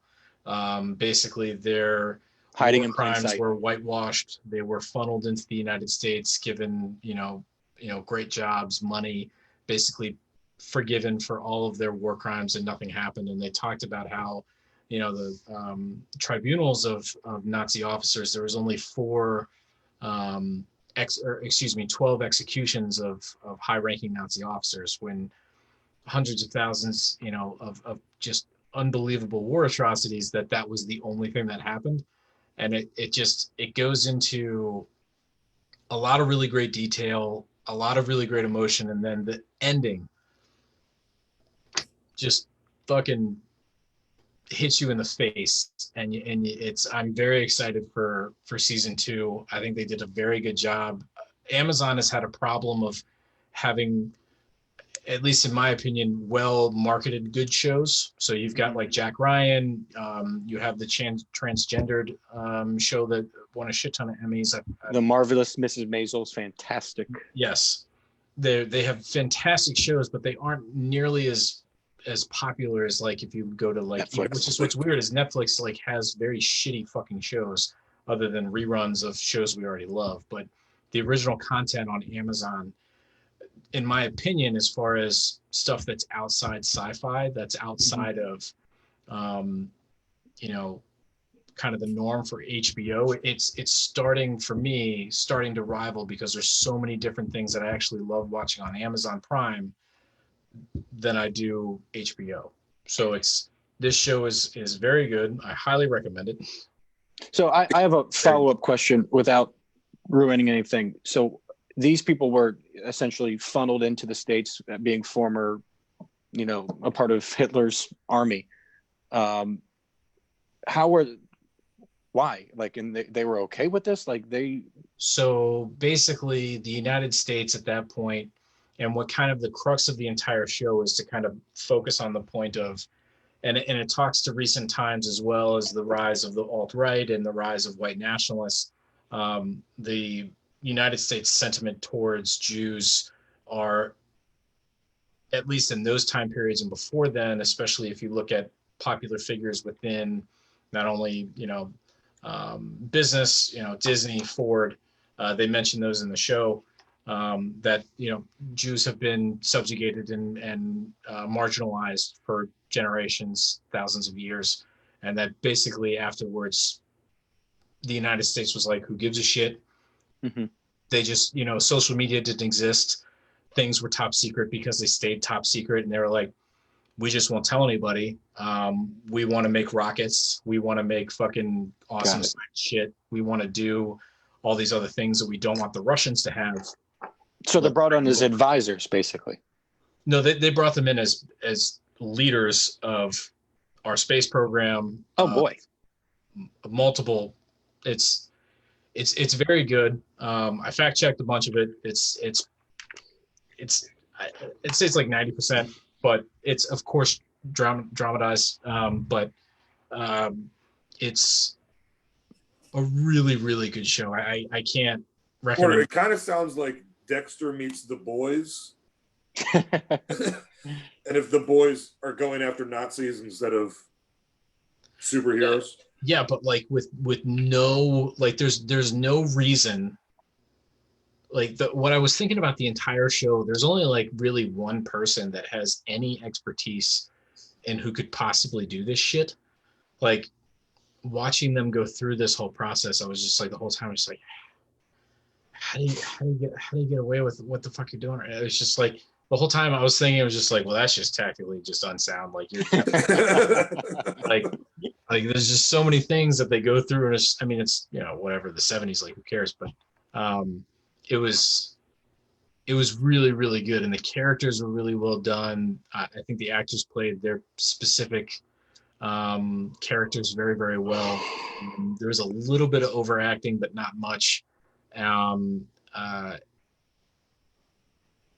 My only negative would be the main lead character, which is the younger boy who's kind of, you're seeing the story come through.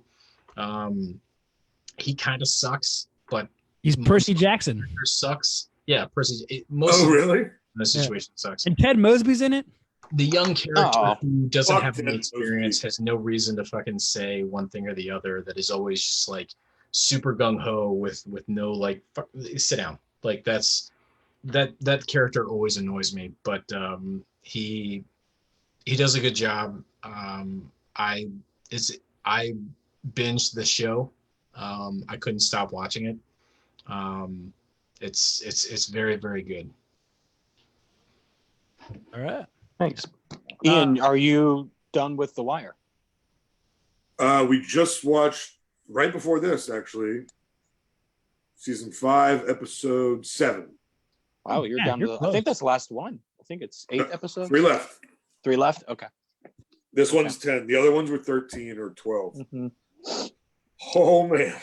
Yeah, it's their worst season. It's still good. It's still worth watching. And I don't even think I love it. I'm still all in. Mm-hmm. Now that you've watched pretty much the majority of the show, is there a favorite season? Is there a favorite character moment? I mean, season 3 is the hands peak. Down my favorite. Agreed. I mean, McNulty or Omar are. I mean, those are my top 2. And Stringer. I fucking love Stringer. Love Stringer. It's a great character. And Prez, I love Prez. The character development on Prez is fucking huge. Yep.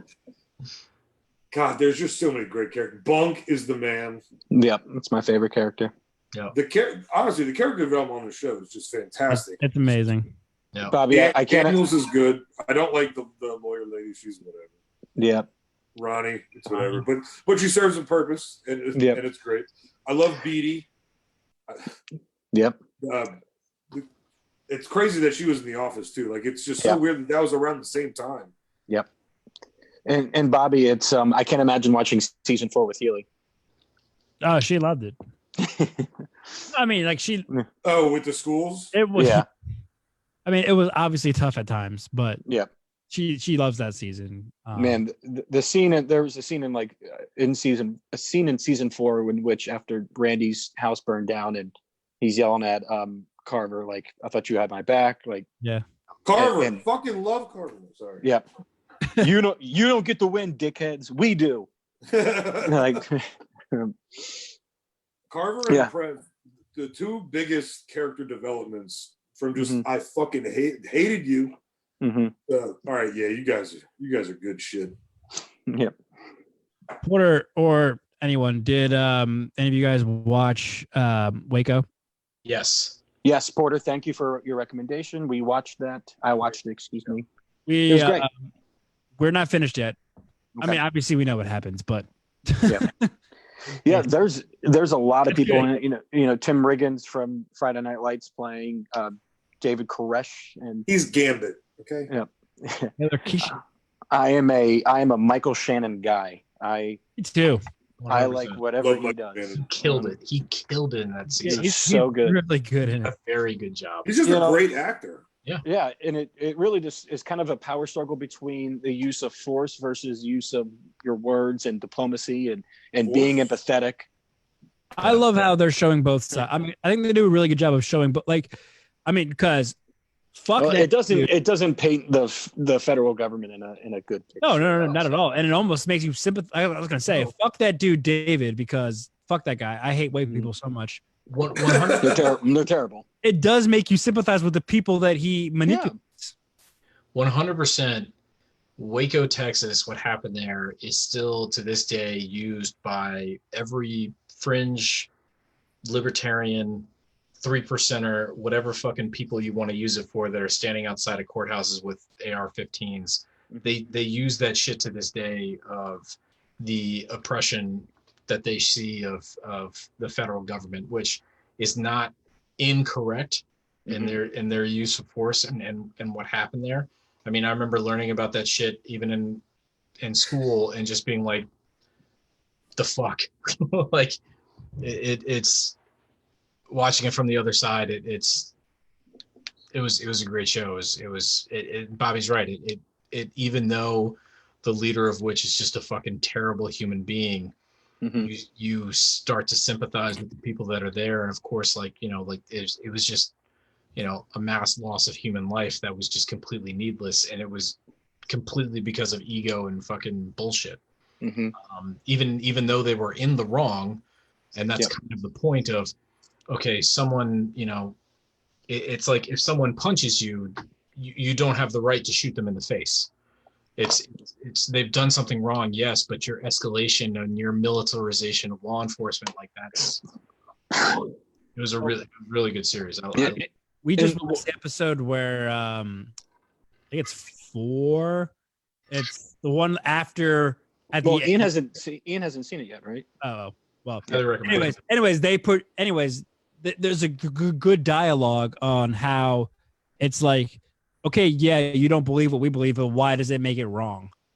And that was interesting to me, because I was like, again, like I said, the whole time I was like, fuck these people. Like, as a Catholic, I was like, I can't stand people who are like that. Like people who think they're above. And it's just, I don't get it. That whole dialogue that it's like, well, yeah, okay, you don't agree, but why does it make it wrong? And also, like, to the point of, it doesn't portray our government in a good light. Like, okay, yeah, they had a bunch of guns, but I mean, it was Texas. Like, it's not illegal. Yeah. What were they doing wrong? So polygamy. Well, that besides, but nobody deserves to be murdered for polygamy. Right. But yeah, no, great show. I'm excited to finish it. I think I'm gonna watch the episode after this. So yeah, no, it's really good. And I think it was Michael Shannon's character was the lead negotiator for the FBI. And what I thought was and what I thought was so interesting about that is, I feel like this series was to really humanize the people that were the Branch Davidians, with really the exception of David Koresh, as Bobby, you mentioned, he was dirtbag. Yeah. And it was, Michael Shannon, like, his character just is he was so empathetic.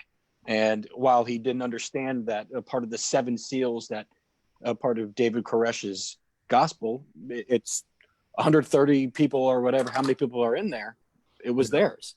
Yeah. So, and that is a fundamental right in this country for the practice of your religion. So yeah, it's a big ethics question, debate. That's good. It's weird because you grow up like hearing about what the narrative is, and it's, I guess, what it talks to a lot of what's really interesting about it is just like how the media plays, how the narrative of just like popular opinion plays into such of like what I remember of hearing about Waco, Texas and why it's bad, to this alternate side of kind of looking at biography between both sides of it and you know, firsthand accounts and testimony and what was going on. Like it's not anywhere close to what was talked about or what was said. And it's just, that was, I think for me, the most captivating part of it, of just like, okay, there's a real attempt to make this as real as possible. So of which, you know, I'm not an expert on it. I don't know. I wasn't there. So how could I? But at the same time, as for television point, it was incredibly captivating.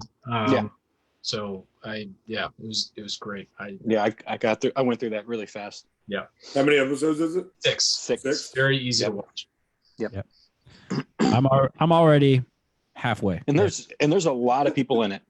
Yeah. Ruth is in it. They do great from Ozarks too. The acting is phenomenal. All of it is phenomenal. Melissa Benoist, Netflix, isn't it?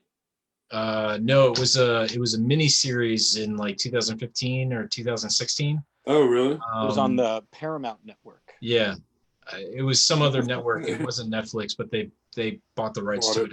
Yeah, it premiered in 2018 on Paramount Network. There you go. Yeah, Porter, I want to read his book, The FBI Negotiators. And Thibodeau has a book out too. Yep. Yeah. The old Bulls coach? Yep. No. Dale Dimmadome. Dale Dimmadome. There's a pivotal character in that series, which his whole fucking story arc, Jesus Christ. Yeah. One thing I did watch, Danielle and I watched 1917 a few nights ago. It was incredible. It's really good. Okay, I got, I think a little more more than halfway there. And then I had to go to bed. It was like 4:30 in the morning. But that opening scene, first 30 minutes. I mean, it's just, I'm talking about like it's just cinematography. This is it's just cinematography. This is known. It won, like, it's just that one. It's a one shot. Yeah, the whole thing's a one shot. How many hours is it? Yeah, that's what I'm saying. The whole scene. It's like 2 hours on the dot.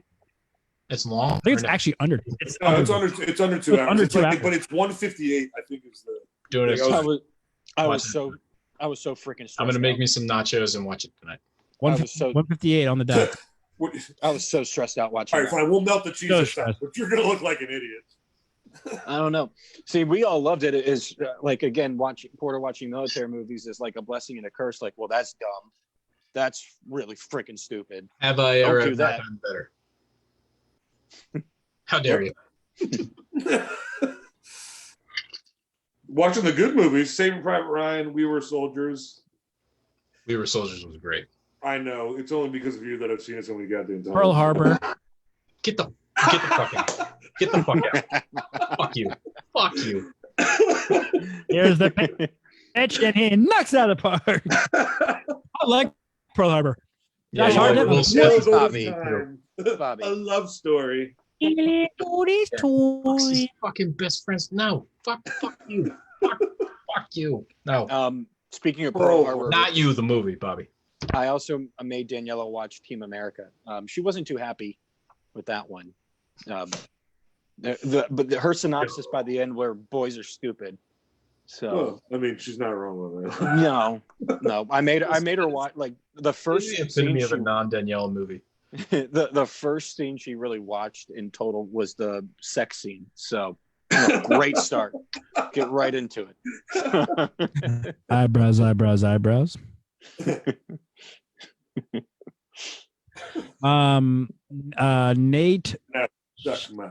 Nate Shapiro. Nate's on there. Hi, Greg. Hi, Ian. What's up, buddy? Get the fuck out of here. What's he doing on there? He said that a while ago. I don't know if he's still watching. My chopped liver? I guess so, because he said hi, Greg. Hi, Ian. I don't know these guys, but he was one of my Marines.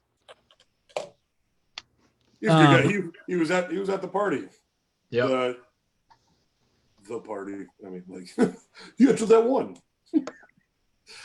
No, he was at all of my birthdays when we were still living on Dawson Street. Yeah. Friendsgiving.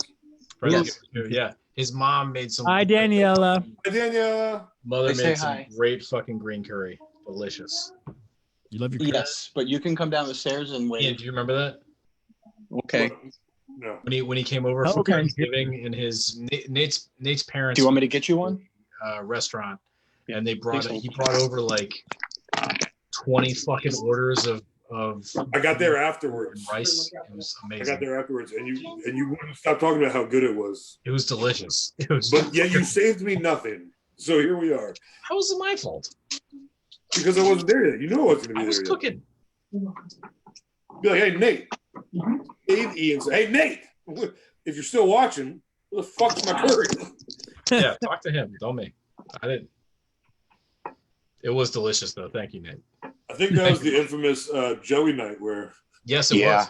I wasn't at that Thanksgiving or Friendsgiving. Yeah, right. I wasn't going to say it, but you. Ridiculous. Whatever. Oh, that makes me so happy.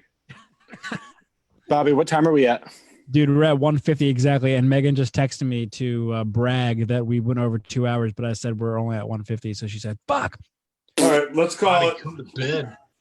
All right, Bobby. All right. Well, another strong episode, guys. Even though it's been a while. Thanks to Tom to pushing our buttons and making us do this and getting a rundown going. Thanks to everyone who tuned in live on our Facebook page. Yeah. I'll see if I can shout out everybody. Obviously, Mary Grace, Chick Hernandez, Umo, Jason Rin tuned in, J Viv, Jason, Abby's Jason, Abby tuned in, Nate, our friend Bradford. Yeah, sorry. The guy who called you a racist homophobe. Oh, hey. Hi. It's live on our podcast. Okay. Hello. Awesome.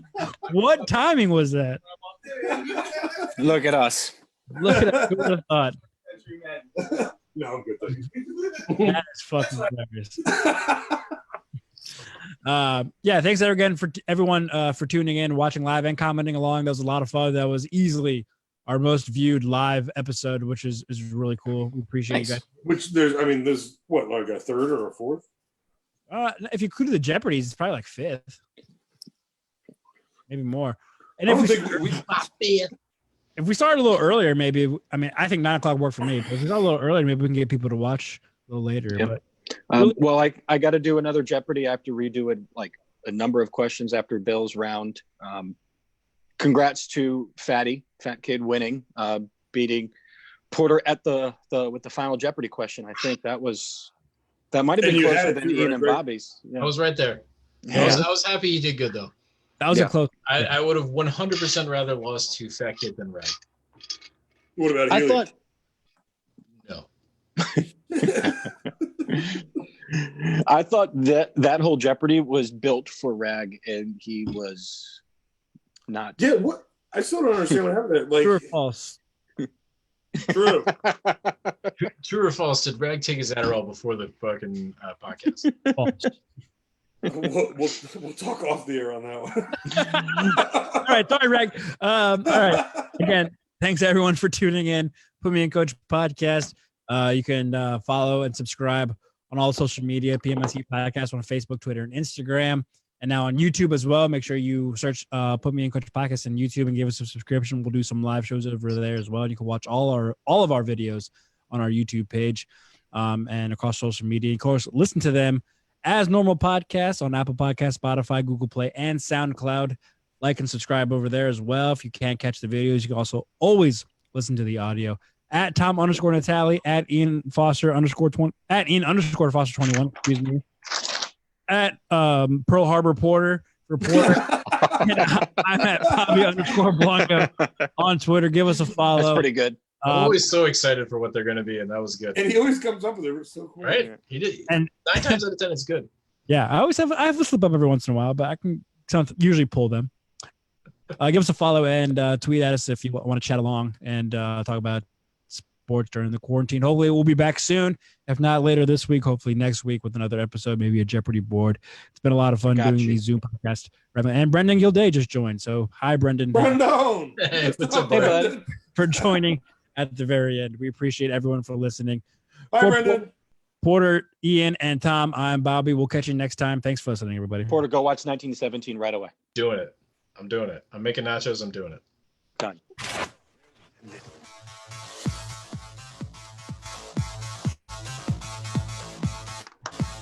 This has been Put Me in Coach Podcast.